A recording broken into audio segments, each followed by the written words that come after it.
आज से ठीक 372 साल पहले एक बूढ़े बादशाह ने अपनी आखिरी सांस ली। उसकी आंखें एक सफेद गुंबद पर टिकी थीं, जो यमुना के पार चमक रहा था।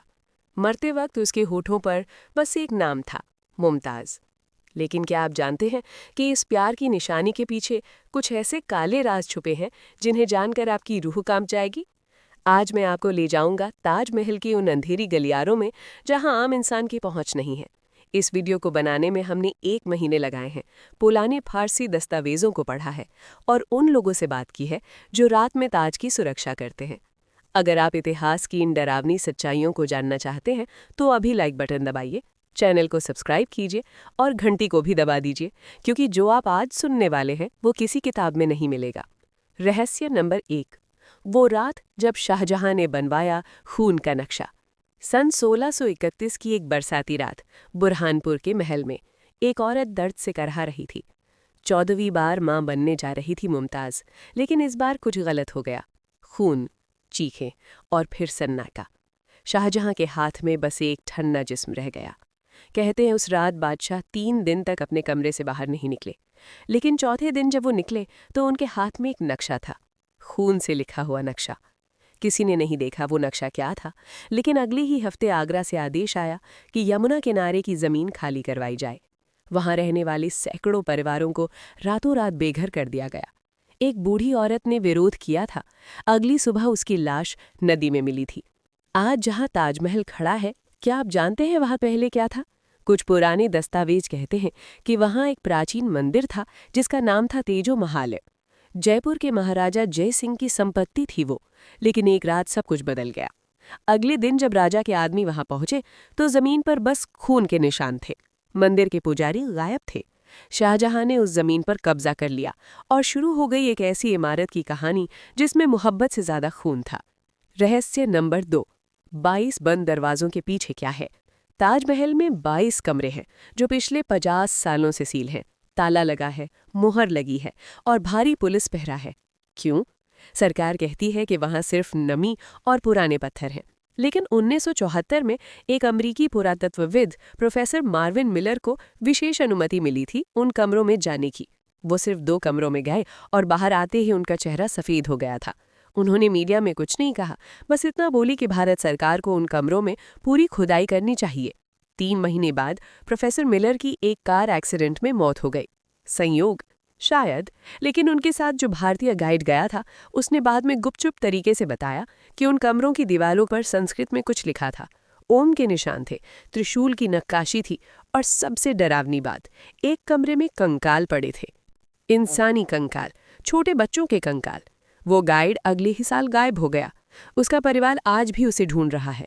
अब सवाल ये है कि अगर वहां सिर्फ पुराने पत्थर हैं तो इतना डर किस बात का है? क्यों नहीं खोल देते वो दरवाजे? क्यों नहीं दिखा देते दुनिया को कि वहां कुछ नहीं है?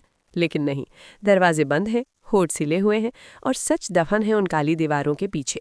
रहस्य नंबर 3, जिस रात ताजमहल का रंग लाल हो गया था। अगस्त 1977 की एक पूर्णिमा की रात आगरा में तूफान आने वाला था। आसमान में बादल गरज रहे थे। रात के 2 बजे अचानक ताजमहल के पास रहने वाले लोगों ने देखा कि सफेद गुंबद लाल हो गया है, खून जैसा लाल। लोग डर गए। कुछ लोग बाहर निकले तो देखा कि पूरा ताजमहल एक अजीब लाल रोशनी में नहा रहा है। चमगादड़ों के झुंड चीख रहे थे, कुत्ते रो रहे थे और फिर एक तेज आवाज हुई जैसे कोई औरत चीख रही हो। सुबह जब पुलिस ने जांच की तो कोई जवाब नहीं मिला। वैज्ञानिकों ने कहा कि ये बादलों का रिफ्लेक्शन था, लेकिन स्थानीय लोग आज भी कहते हैं कि उस रात कुछ गलत हुआ था।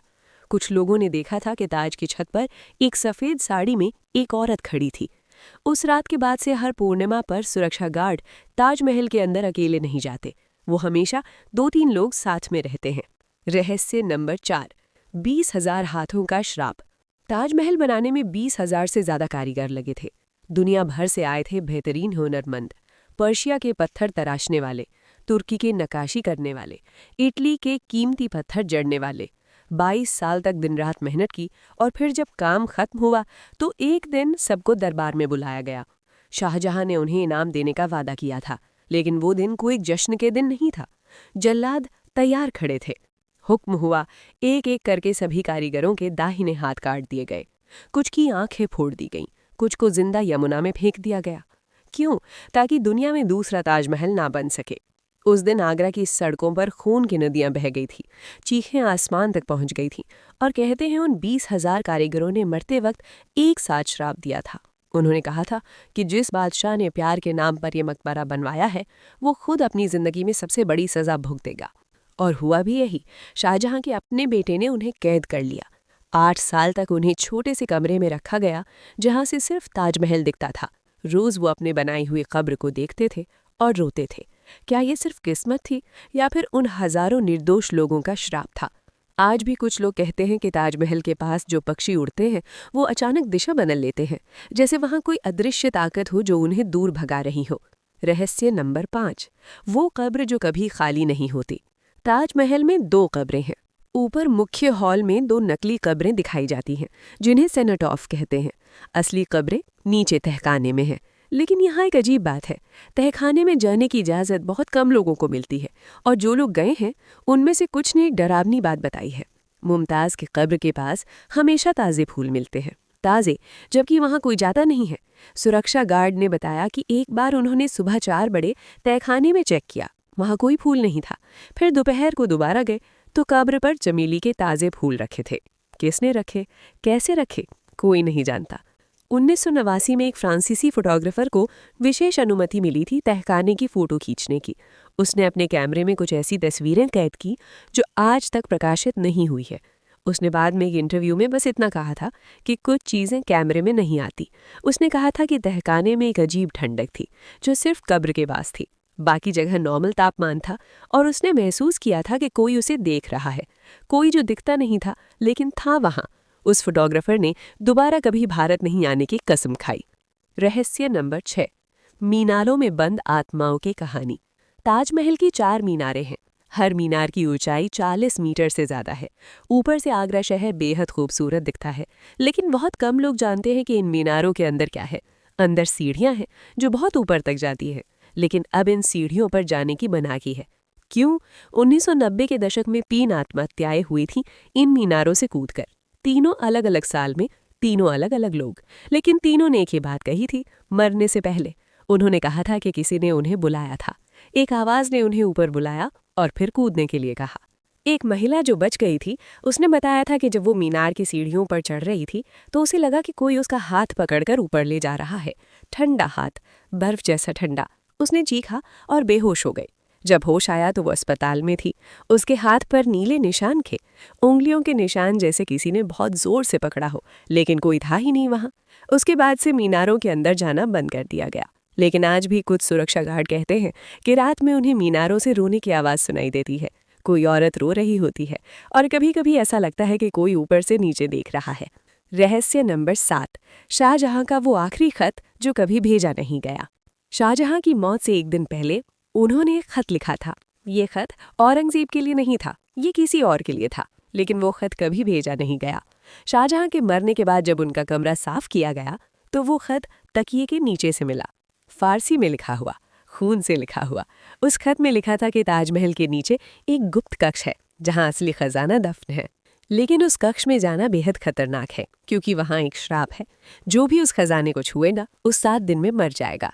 शाहजहां ने लिखा था कि उन्होंने खुद वो खजाना वहां रखवाया था और फिर उन सभी मजदूरों को मरवा दिया था जिन्होंने वो कक्ष बनवाया था। उस खत में एक नक्शा भी था, बहुत पुराना और धुंधला। कुछ लोगों ने उस नक्शे को समझने की कोशिश की, लेकिन वो इतना जटिल था कि कोई समझ नहीं पाया। ब्रिटिश काल में एक अंग्रेज अफसर को वो खत मिल गया था। उसने अपनी डायरी में लिखा था कि वो उस गुप्त कक्ष को ढूंढने की कोशिश करेगा, लेकिन उसकी डायरी का अगला पन्ना खाली था। उसके बाद की डायरी में सिर्फ एक लाइन लिखी थी, मैंने देख लिया है जो नहीं देखना चाहिए था, अब बहुत देर हो चुकी है। 6 दिन बाद उस अफसर की लाश आगरा किले की सीढ़ियों पर मिली थी। उसकी आंखें खुली हुई थीं और चेहरे पर दहशत जमी हुई थी। रहस्य नंबर 8, यमुना के उस पार का अधूरा काला सपना। यमुना नदी के दूसरे किनारे पे महताब दाग है। आज वहाँ सिर्फ खंडर है, घास है, कुछ पुराने पत्थर हैं। लेकिन अगर आप पूर्णिमा की रात वहाँ खड़े होकर ताजमहल को देखें तो एक अजीब बात महसूस होगी। ऐसा लगेगा कि कुछ अधूरा है, जैसे किसी ने एक जोड़ी में से सिर्फ एक बनाया और दूसरा भूल गया। दरअसल शाहजहां चाहते थे कि यहाँ एक काला ताजमहल बने, उनकी अपनी कब्र के लिए। सफ़ेद ताजमहल मुमताज का था, काला ताजमहल उनका होता और दोनों को एक पुल से जोड़ा जाता। लेकिन वो सपना पूरा नहीं हुआ क्योंकि औरंगजेब ने पिता को कैद कर लिया। लेकिन कुछ लोग कहते हैं कि काम शुरू हो गया था। नींव खोदी जा चुकी थी, काले पत्थर मंगवाए जा चुके थे और फिर एक रात सब कुछ रुक गया। वो पत्थर कहाँ गए, वो मजदूर कहाँ गए, कोई नहीं जानता। 2003 में एक पुरातत्व दल ने वहां खुदाई की। उन्हें कुछ अजीब चीजें मिली, काले पत्थर के टुकड़े जो किसी इमारत के हिस्से लगते थे, और सबसे अजीब बात, एक खाली कब्र, बिना किसी नाम के, बिना किसी शरीर के, बस एक खाली गड्ढा। किसके लिए थी ये कब्र? क्या शाहजहां ने अपनी कब्र पहले से ही बनवा दी थी, या फिर ये किसी और के लिए थी? जिस रात वो खुदाई हुई थी, उस रात 3 मजदूर बीमार पड़ गए थे। तेज बुखार, बड़बड़ाते रहते थे, कहते थे कि काला साया उनके पीछे आ रहा है। 2 दिन में तीनों ठीक हो गए, लेकिन उन्होंने दोबारा वहां काम करने से मना कर दिया। आज भी स्थानीय लोग आप सभी से विनम्र निवेदन, हमारे साथ जुड़े रहने के लिए फेसबुक, इंस्टाग्राम और यूट्यूब पर सत्यनारायण बैरवा निकटपुरी को फॉलो या सब्सक्राइब करें। हमारी रील को लाइक, शेयर करें और अपने विचार कमेंट में ज़रूर बताएं। आपका एक छोटा सा सहयोग हमें धार्मिक और प्रेरणादायक कंटेंट आप तक पहुंचाने की प्रेरणा देता है। जय श्री कृष्ण।